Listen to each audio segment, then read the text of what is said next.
Кыргызстандагы эпидемиологиялык абал тууралуу маалымат берүү үчүн Кыргыз Республикасынын саламаттык сактоо министри Абдикаримов Сабиржан Токтосунович маалымат бермекчи. Бүгүнкү түз эфирде ЛТР, КТРК, Алато 24, Пирамида 5 канал, облустук медиа борборлордон Ош ТВ, Ынтымак ТВ, ЛФМ, 1 радио, Кыргыз радиосу, Минка ЛФМ, Марал ФМ радиолорунан, ЛТР'нын YouTube каналынан, Facebook'tan Кыргыз өкмөтү, социальный правительство 1 радиолорунун баракчаларынан, ошондой эле Кабар улуттук маалымат агенттигинен да көрүп уксаңыздар болот. Добрый день, уважаемые телезрители, радиослушатели. Мы начинаем брифинг министра здравоохранения Кыргызской Республики Абдикаримова Сабиржана Токтосуновича относительно эпидемиологической ситуации Кыргызстана на сегодняшний день. Прямой эфир вы можете посмотреть и услышать на телеканалах ЛТР, КТРК, Алато 24, Пирамида, 5 канал, областные медиа-центры, Ош ТВ, Ынтымак ТВ, на радиостанциях ЛФМ, 1 радио, Кыргыз радиосу, Минка ЛФМ, Марал ФМ, через YouTube канал ГТРК ЛТР, в Фейсбуке, на страницах Кыргыз өкмөтү, социальное правительство, 1 радио и через Кыргызское национальное информационное агентство Кабар. Сабиржан Токтосунович, сөз сизде. Саламатсыздарбы, урматтуу телекөрүүчүлөр. Бир сутка ичинде жалпысынан 23 бейтап ооруканадан айыгып чыгарылды. Бишкек шаарынан 12 бейтап, Ош шаарынан 10 бейтап, Жалал-Абад областынан 1 бейтап. Кайталып алынган анализдердин жыйынтыктары терс. Республика боюнча бүгүнкү күнгө чейин жалпы 345 бейтап айыгып ооруканадан чыгарылды.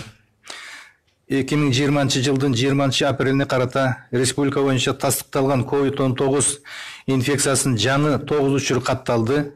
Анын ичинен Ош шаарында 4, Бишкек шаарында 4, Чүй областында 1.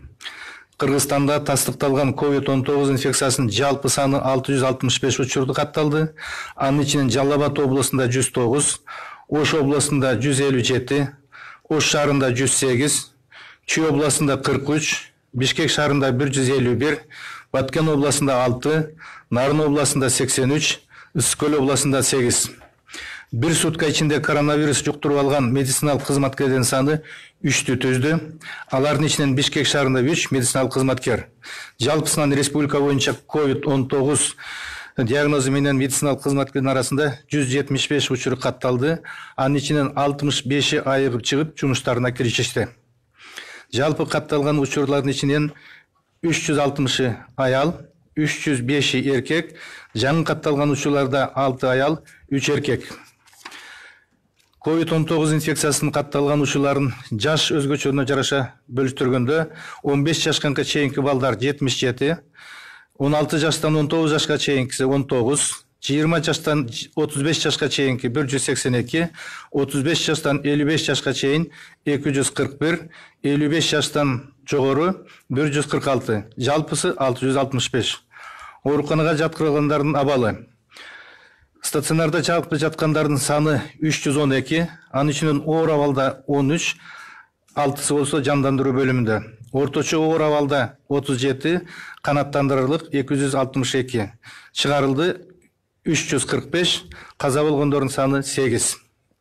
Изилдөөгө келип түшкөн үлгүлөрдүн саны 44.689, жүргүзүлгөн изилдөөлөрдүн саны 43.159. Бир суткада ичинде жүргүзүлгөн изилдөөлөр 1871. COVID-19 лабораториялык жактан тастыкталган оорулар менен байланышта болгон жактардын саны 2463. Республика боюнча обсервацияда жаткан адамдардын жалпы саны 1354.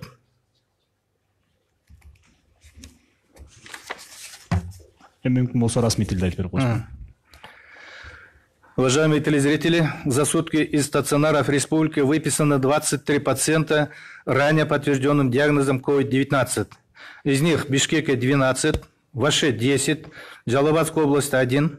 При выписке результата анализа на коронавирус у всех были отрицательные. Всего за все время выписано выздоровлением по стране 345 пациентов. На 25 апреля 2020 года по республике зарегистрировано 9 новых подтвержденных случаев COVID-19. Из них в городе Ош 4, в Чуйской области 1, в городе Бишкек 4. В Кыргызстане всего подтвержденных случаев зарегистрировано 665. из них Джалабадской области 109, Ошской области 157, городе Ош 108, Чуйской области 43, Бишкеке 151, Баткенской области 6, Нарынской области 83, Иссыкульской области 8. Медицинских работников за сутки с подтвержденным COVID-19 зарегистрировано 3 случая, которые выявлены в Бишкеке. Общее количество медицинских работников с диагнозом COVID-19 составляет 175. Из них 65 вылечились и приступили к работе. Из зарегистрированных положительных случаев 360 составляют женщины, 305 мужчины. Среди новых случаев 6 случаев женщины 6, мужчины 3. Распределение зарегистрированных случаев COVID-19 по возрасту: дети до 15 лет составляет 77,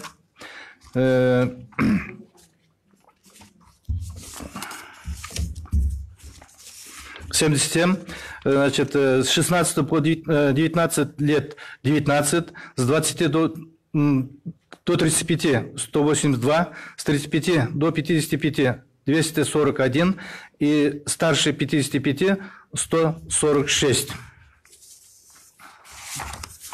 146.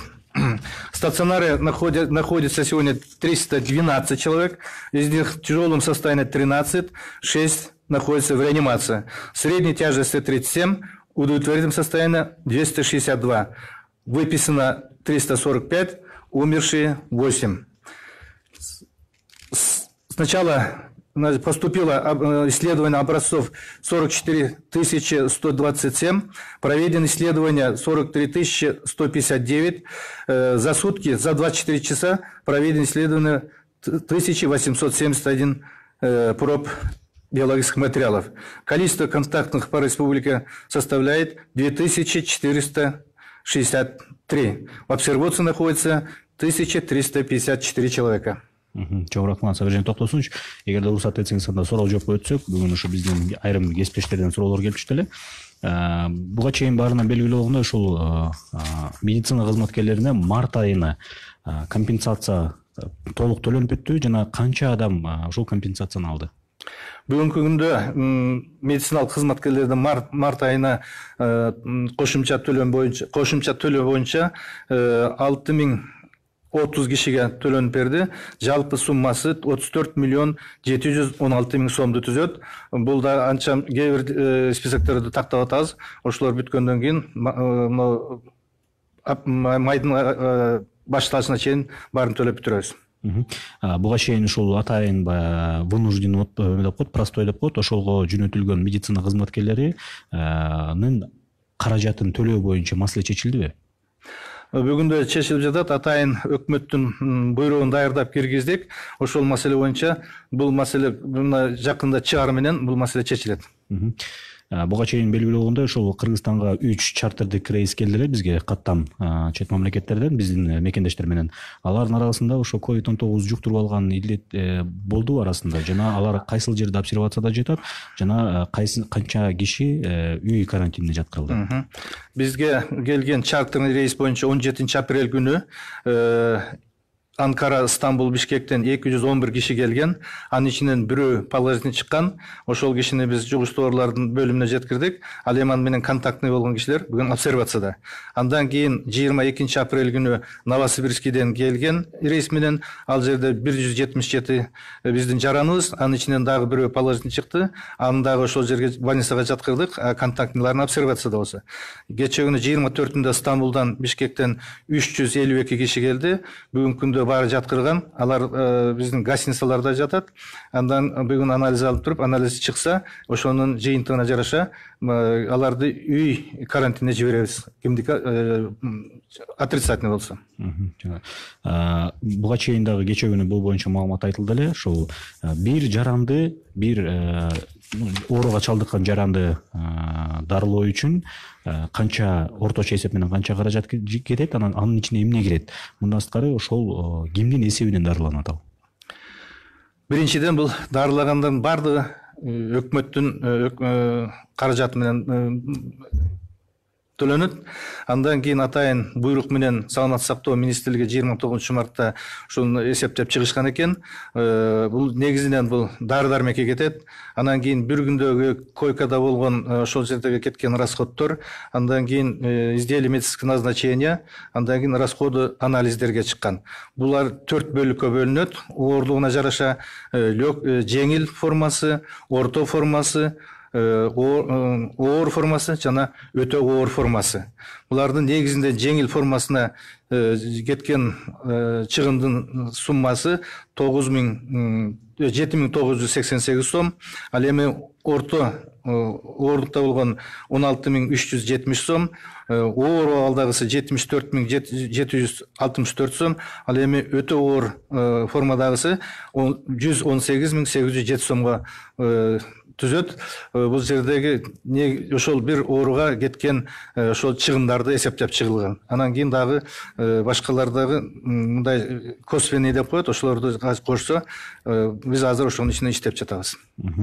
Баарыбызга белгилүү, ошо акыркы күндөрү дагы ошо Банецкий лабораториясы дагы ошо ПЦР анализдерди ала башташты, тест катары.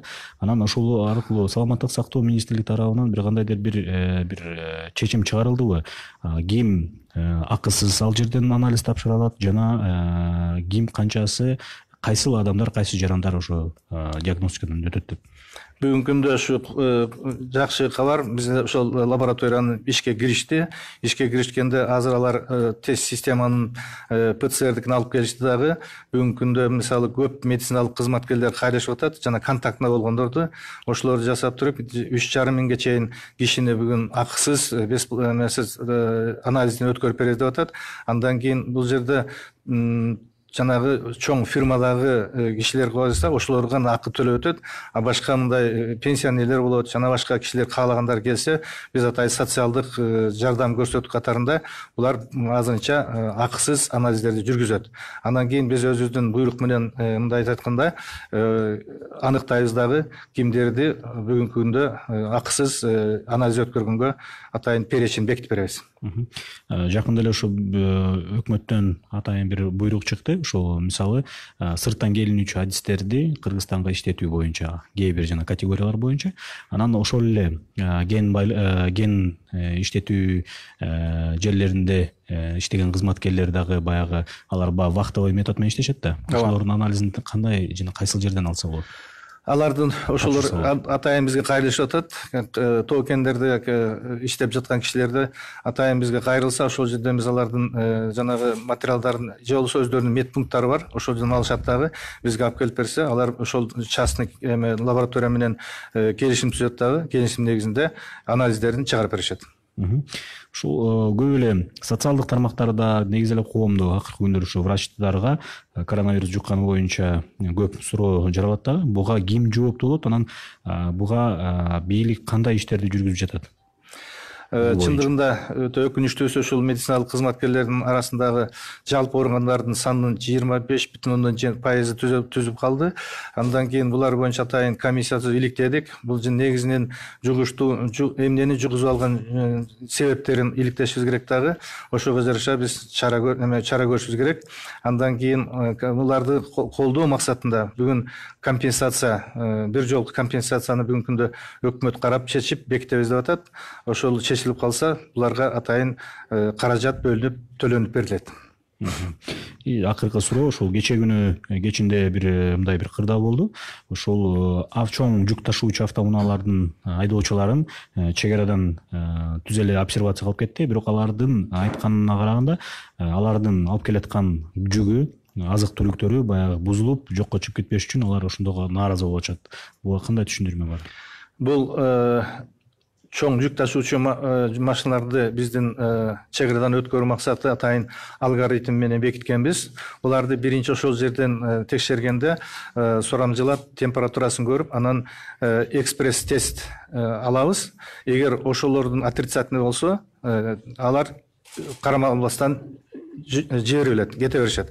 Эгерде мындайча айтканда положительный чыгып калса, алардын биз мазок алабыз дагы, мазок алып туруп ПЦР менен текшеребиз. Ошол ПЦР чыкканга чейин алар обсервацияда кармалып турат. ПЦР эгер отрицательный болсо кайра жиберебиз, ал эми положительный болуп калса, аларды биз атайын эмеге дарылоого жугуштуу оорулар больницасына жиберебиз дагы, контактныйларын дагы ошол обсервацияга коебуз. Сабиржан Токтошевич, дагы бул жерде толуктоо үчүн буга чейин айтылды ошо көбүнчө медицина кызматкерлери акыркы күндөрү чалдыгып атат депчи бул илдетке деп.